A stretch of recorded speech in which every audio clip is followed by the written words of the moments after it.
Corona virus সংক্রমণের 5 বছর পর এবার চীনে হিউম্যান মেটাপনিমোভাইরাস HMPV নামে একটি ভাইরাস দ্রুত ছড়িয়ে পড়ছে। তবে এ নিয়ে শঙ্কার কথা উড়িয়ে দিয়েছে বেইজিং। এই ভাইরাসের সংক্রমণ শীতের স্বাভাবিক ঘটনা হিসেবে দেখছে চীনা কর্মকর্তারা। ভারতীয় সংবাদ মাধ্যম NDTVর প্রতিবেদনে এ তথ্য জানানো হয়। গতকাল শুক্রবার চীনের পররাষ্ট্র মন্ত্রণালয়ের মুখপাত্র মাওনিং সংবাদ সম্মেলনে বলেন, শীত মৌসুমে শ্বাসযন্ত্রের সংক্রমণের প্রবণতা সবচেয়ে বেশি হয়।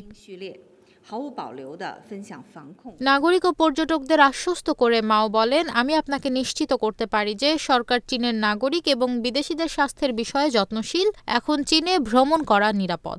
হাসপাতালে রোগী বৃদ্ধির বিষয়ে প্রশ্ন করলে চীনা পররাষ্ট্র মন্ত্রণালয়ের মুখপাত্র বলেন, রোগগুলো আগের বছরের চেয়ে কম গুরুতর এবং সংক্রমণও সে তুলনায় কম।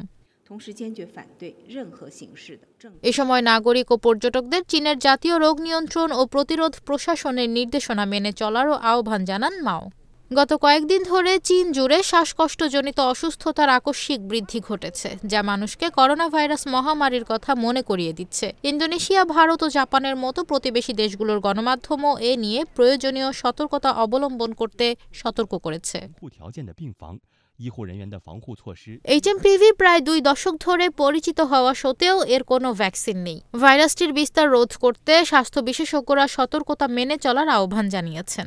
HMPV-তে আক্রান্তের লক্ষণ করোনা ভাইরাসের মতোই। এই ভাইরাসে আক্রান্ত হলে জ্বর, সর্দি, কাশি, গলা ব্যথা ও শারীরিক দুর্বলতা দেখা দেয়।